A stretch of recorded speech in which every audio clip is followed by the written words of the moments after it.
ஆளுமை மிக்க அரசாங்கம் தேவை. தமிழ்நாடு ஆளுமை மிக்க ஒரு தலைவனை இழந்துருச்சு, அவ்வளவுதான்.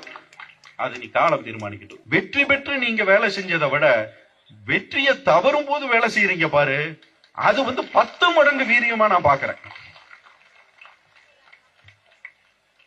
எங்கேயாவது கடந்த காலத்துல நான் பல முதல்வர்களை பார்த்திருக்கிறேன். தோல்வி அடைந்த முதல்வர்கள் செய்தி வந்ததிலிருந்து 10 நாள் வீட்டு பக்கம் கூட ஆள் போகாம அந்த அலுவலகத்தை பக்கம் ஒரு ஈக்காக்கா இல்லாத இடத்தையெல்லாம் நான் பார்த்திருக்கேன்.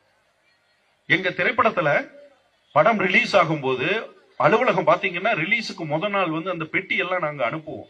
ஜே ஜே ஜே ஜேன்னு பிரசாத் லேப்ல அவ்வளவு கொண்டாட்டமா இருக்கும். வெற்றியை நாங்க கனவு கண்டுகிட்டு அப்படி இருப்போம். 2வது நாள் அந்த படம் திரையிற்கு ஒரு ஷோ போன உடனே அந்த படத்தினுடைய தோல்வி அது வெற்றிக்கு நோக்கி நகர்லின்னு தெரிஞ்சிருச்சுன்னா ஆபீஸ் இலவூடு மாதிரியே இருக்கும். ஒரு பையன் இருக்க மாட்டான். எல்லாம் மூச்சை பிடிச்சி தோல்வியா ஜீரணிச்சு சேர்றதுக்கு ஒரு 10-15 நாள் ஆகும்.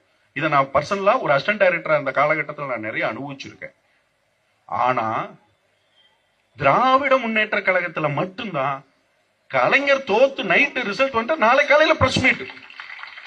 அது கலைஞர் தான் அப்படி இருக்காருன்னு பார்த்தா தளபதியும் அப்படித்தான் இருக்காரு, செயல் தளபதியும் அப்படித்தான் இருக்காரு. செயல் சேகர்பாபு அண்ணனை பத்தி நான் சொல்லணும்னா கடந்த காலங்களில் மிக நேர்மையான ஒரு உழைப்பாளி. ஆனா அவர் இன்னைக்கு சீதை நெருப்புல தன்னை நிரூபிச்சுக்கணுங்கிற மாதிரி, புராணத்துல நிரூபிச்சுக்கணுங்கிற மாதிரி காலம் அவரை கொண்டாந்து நிப்பாட்டி இருக்கு. எனக்கு தெரிஞ்சு அது வேணும் அவருக்கு. ஏன்னா அவர் 10 தலை ராவண மாதிரி ஒரு 10 கை 10 தலையோட வீறு கொண்டு எழுவதற்கு சில சம்பவங்கள் நம்மளை தூண்டும். காலம் உங்களை அப்படி என்னமோ ஒண்ணு உங்ககிட்ட வேற ஒண்ணு எதிர்பார்க்குது. அது இதல்ல. நீங்க வீறு கொண்டு வேற ஒரு இடத்துக்கு போறதுக்காக உங்களை கொண்டாந்து அப்படி நிப்பாட்டி இருக்குதுன்னு நான் நினைக்கிறேன். அது திராவிட முன்னேற்ற கழகத்துக்கும் பொருந்தும். ஒரு மாற்றம் தேவை. 1920களில் தான் முதலில் தமிழ்நாட்டில் இந்தியாவில் ஓட்டு போடுற உரிமையே நமக்கு கிடைச்சது. எத்தனை வருஷத்துல? இந்த மண்ணில் மனித இனம் தோன்றியதில் இருந்து 5000 வருடமா, 10,000 வருடமா, 1 லட்சம் வருஷமா, இப்படி 1 லட்சம் வருஷங்களும் மனிதன் இந்த பூமியில் இருந்திருந்தால் ஒருத்தனுக்கும் ஓட்டு போடுற உரிமை இல்லை. 1920ல தான் பிரிட்டிஷ்காரங்க கிட்ட போராடி எங்களுக்கு ஒரு உரிமை வேணும், எங்களுக்கு ஓட்டு போடுற உரிமை வேணும்னு கேட்டாங்க. போராடினது அம்பேத்கர். காந்தி மறுத்தார். இல்ல எங்களுக்கு முழு சுதந்திரம் கொடு, நாங்க இந்த மாதிரி இரட்டை வாக்குரிமை மாதிரி எல்லாம் ஒரு சப்போர்ட்டா எங்களுக்கு ஒரு உரிமை எல்லாம் வேண்டானார். அம்பேத்கர் ஃபைட் பண்ணார். இல்ல முதல்ல இதை கொடுங்க, நாங்க இதுக்குள்ள இருந்து நம்மளை அடுத்த நிலை கொண்டு போலான்னு ஒரு குரூப் ஃபைட் பண்ணுது. அங்க காந்தி முழுக்க ஒத்துழையாமை இயக்கம் நடத்துறார். அதுக்குள்ள இருந்து ஒரு கேங் பிரிஞ்சு வருது. சித்தரஞ்சன் தாஸ், நேரு, இவங்க எல்லாம் பிரிஞ்சு சுயராஜா கட்சி மாதிரி சேவா கட்சிகள் ஒண்ணு ஆரம்பிக்கிறாங்க. அந்த கட்சியும் இங்க பிராமணர்கள் அல்லாத சங்கம்னு ஒரு சங்கம் அமைப்பு. அந்த அமைப்பு என்ன, எலெக்ஷன் வந்த உடனே நீதி கட்சியா மாறுது. அது எலெக்ஷன்ல நீதி கட்சி நிக்குது. இந்த நேரு சார்ந்த இவங்க கட்சி நிக்குது, காங்கிரஸ் நிக்கல. அப்ப 1920களில் ஓட்டு போட்டவங்க எவ்வளவு பேர் தெரியுமா? சென்னை, ஆந்திரா, கர்நாடகா, மைசூர், ஒரிசா, வங்காளம் வரையிலும் இருக்கிறதுக்கு பேர் மெட்ராஸ் பிரசிடென்சி. கேரளாவில் இருந்து இப்படி ஒரு வால் அப்படி போகும். இது எல்லாம் சேர்ந்தது மெட்ராஸ் பிரசிடென்சி. இதுல மொத்தமே 4 கோடி பேர் இருந்தாங்க. 4 கோடி பேர்ல 1.5 லட்சம் பேர் தான் ஓட்டு போட்டிருக்காங்க. எப்போ? 1920ல இவ்வளவு ஏரியாவிலையும் சேர்த்து 1.5 லட்சம் பேர் தான் ஓட்டு. அந்த 1.5 லட்சம் பேர்லயும் யாரெல்லாம் ஓட்டு போடலாம்? படிச்சிருக்கணும், ஐடில இருக்கு, ஐடி பணம் கட்டணும், நீ ஒரு பிசினஸ் பண்ணணும், இவ்வளவு கேட்டகரி இருக்கு. அவங்க தான் ஓட்டு போட முடியும். நீயோ உங்க அப்பாவோ தாத்தாவோ நானோ எங்க அப்பன் தாத்தாவெல்லாம் ஓட்டு கிடையாது. இதெல்லாம் 1920 வரல இதுதான் நிலைமை. 20க்கு பிறகு 35 வருடம், 15 வருஷம் இதுதான் நிலைமை. இந்த 15 வருடத்துல நீதி கட்சிகள் இன்றைக்கு நம்மளுடைய திராவிட முன்னேற்ற கழகத்தினுடைய அடிப்படையான பில்லராக இருந்த நீதி கட்சி, அவங்க உருவாக்கி வைத்த அந்த அடித்தளங்கள், அந்த அடித்தளங்களை கொள்கையாக எடுத்துக்கொண்டு 1950க்கு பிறகு சுதந்திர இந்தியாவில் ஒரு சூழ்நிலையில் உருவாக்கப்பட்ட திராவிட முன்னேற்ற கழகம் அது நீதி கட்சியை தன்னுடைய பவுண்டேஷனா எடுத்துக்குது. அப்போ ஒருத்த நாட்டு மக்கள் மேல அன்பு கொண்டவனாக இருந்தால் அது எங்கேயோ உருவான ஒரு 30 வருஷத்துக்கு முன்னாடி உருவான ஒரு கட்சியினுடைய கொள்கை கோட்பாடுகள். ஆனா இது இன்னும் இந்த மண்ணுக்கு தேவை, இன்னும் இது என் மக்களுக்கு தேவை என்று அன்னைத்த திமுகவினுடைய தலைவர்கள் யாரு அண்ணா நினைச்சாரு, கலைஞர் தொடர்ச்சியா வந்த கலைஞர் நினைச்சாரு. அப்ப என்ன ரசிக்கணும், மக்களுக்கு ஒத்துழைத்தவர்களுடைய பேரெல்லாம் எடுக்கணும், அந்த மக்களுக்கு ஒத்துழைத்தவர்களுடைய திட்டங்களை எல்லாம் நான் தொடர்ச்சியாக செய்யணும். வாயில நல்லா வருது நல்லா பேசக்கூடாது, நல்லா வரணும். நல்ல மனது இருந்தா நல்லா தான் வரும்.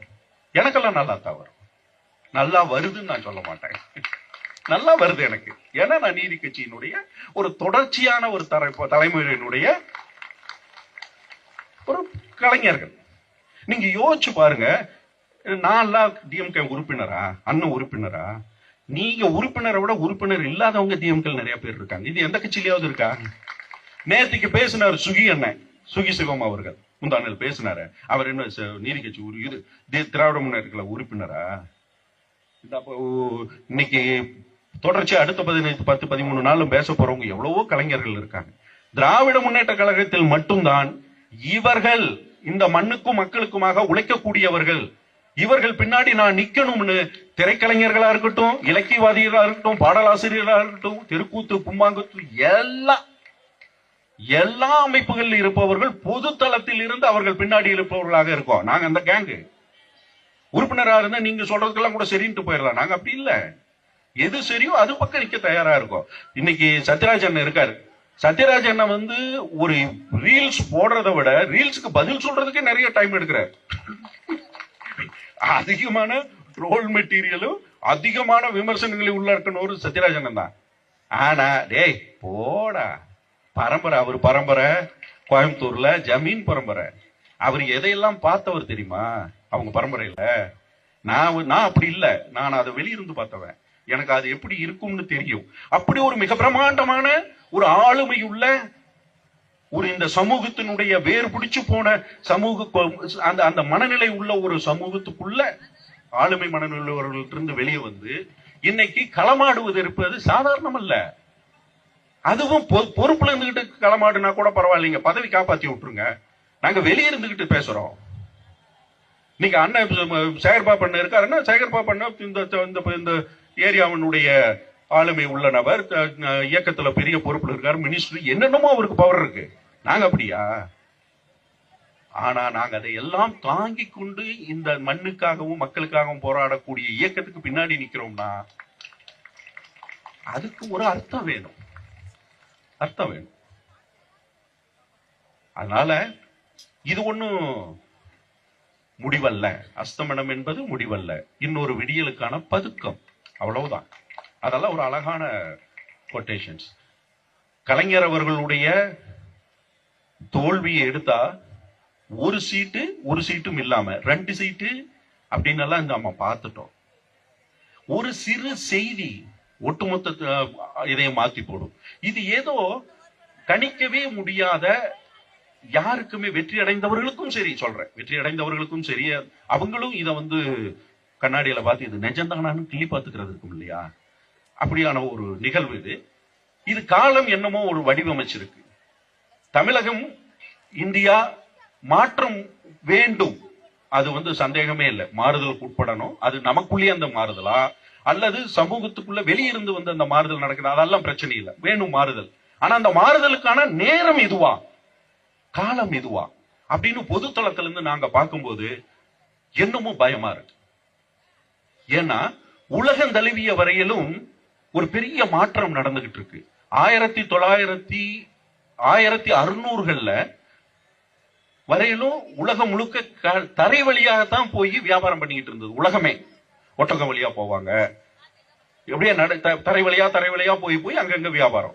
தரைவழி பயத்துல நிறைய பிரச்சனை இருந்தது. ஒரு நாட்டை கடக்கும் போது வர்ற பிரச்சனை, திருடர்கள் பிரச்சனை, இதெல்லாம் இருந்தது. அப்ப அதுக்கு மாற்று என்ன பண்றது? அதுலதான் கொலம்பஸ் கப்பலை வந்து கண்டுபிடிச்சு கப்பலுக்குள்ள பயணம் செய்யலாம், கடல்வழி பயணத்தை தேடுமா அப்படின்னு ஒரு ரூட்டை கண்டுபிடிக்கிறாங்க. அதுக்கு அரசாங்கங்கள் பொருள் உதவி செய்து அப்படி ஒரு பயணம் உருவாக்கப்பட்ட போது ஒரு கப்பல் கம்பெனிகள் சேர்ந்து நாங்க ஒரு வியாபாரத்தை பண்றோம், எங்களுக்கு நீங்க பர்மிஷன் கொடுங்கன்னு பிரிட்டிஷ்காரங்கிட்ட கேட்கிறாங்க. இந்த பக்கம் ஸ்பெயின், போர்ச்சுகீசியல், அந்த பக்கம் நெதர்லாந்து, பிரான்ஸ், எல்லாம் அந்த கடல் கரையோர இருக்கிற நாடுகள் அத்தனையும் இந்த வியாபாரத்தை பண்ணுது. எல்லாம் கிளம்புறானுங்க, கடல்ல கிளம்புறானுங்க. எங்க சுத்துறானுங்க? ஆப்போசிட்ல போனா அமெரிக்கா, அப்படியே லெப்ட்ல கடற்கரையை ஒட்டி, அங்க கடல் தெரிஞ்சுக்கிட்டே இருக்கும், இந்த கடற்கரையை ஒட்டியே கடல் கப்பலை ஓட்டிட்டு வர்றது.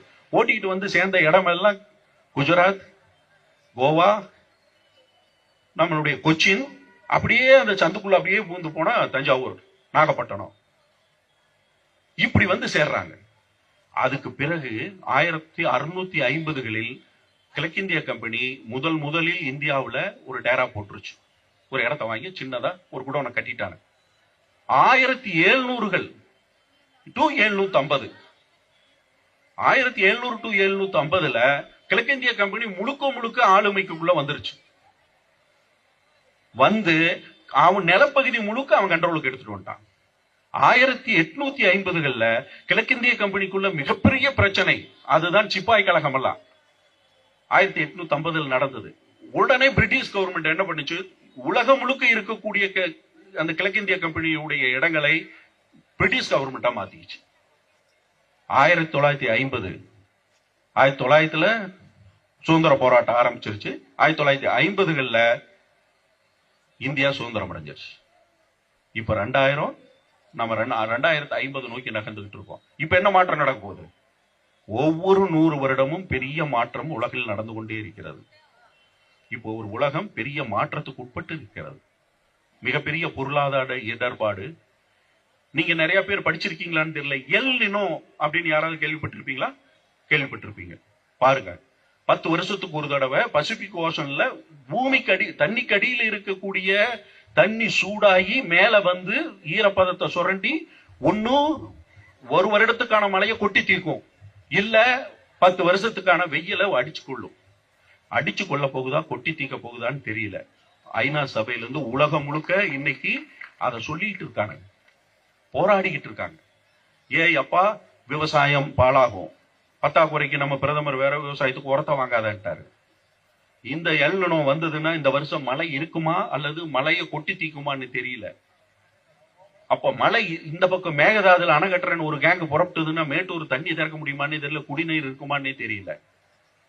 ஒரு ஏஐனுடைய தொழில்நுட்பம் பெரும்பகுதியான கலைஞர் அவர்களுடைய காலகட்டத்தில் நிறைய ஐடி செக்டார் ஹைதராபாத்ல இருந்து பெங்களூர்ல இருந்து போட்டி போட்டு கொண்டாந்து இங்க ஐடி செக்டார் உருவாக்கினார். கிராமத்தில் இருந்த ஒவ்வொரு சிறு பையனுக்கும் 30,000 டு 1 லட்சம் வரல சம்பளத்தை ஒரு கிராமத்துல குடும்பமே மேலோங்கி நின்றது 88 டு 90ல. இன்னைக்கு ஏஐல இருக்கிறவங்க கொத்து கொத்தா ஏஐனால கொத்து கொத்தா ஐடி செக்டார் எல்லாம் வீழ்ச்சி அடைஞ்சுக்கிட்டு இருக்கு. இன்வெஸ்ட் பண்றவங்க அத்தனை பேர் இது இன்வெஸ்ட் பண்றதுக்கு சரியான டைமா யோசிக்கிறான். உலகம் முழுக்க இப்படி இருக்கு, கரன்சி ரேட் ஏறிக்கிட்டே இருக்கு, இந்தியா கரன்சி வீழ்ச்சி அடைஞ்சுக்கிட்டு இருக்கு, பத்தாக்குறைக்கு தங்கத்தையெல்லாம் வித்துட்டான்னு சொல்றாங்க. அது என்னன்னு எனக்கு தெரியல. எது உண்மை எது பொய்ன்னு சொல்லாத அளவுக்கு மீடியா கட்டமைச்சுக்கிட்டே இருக்கு. உண்மையை நோக்கி நம்ம நகர்ந்து யாருக்காவது ஏதாவது சொல்லணும்னா கூட எது உண்மைன்னு நம்மளால கண்டுபிடிக்க முடியாத அளவுக்கு நம்மளுடைய சிந்தனைகளை அப்படியே வந்து போட்டு சாவடிச்சுக்கிட்டு இருக்காங்க. இவ்வளவு பெரிய சூழ்நிலையில் எது தேவை? ஆளுமை மிக்க அரசாங்கம் தேவை. தமிழ்நாடு ஆளுமை மிக்க ஒரு தலைவனை இழந்துருச்சு, அவ்வளவுதான். அது நீ காலம் தீர்மானிக்கட்டும். நன்றி, வணக்கம்.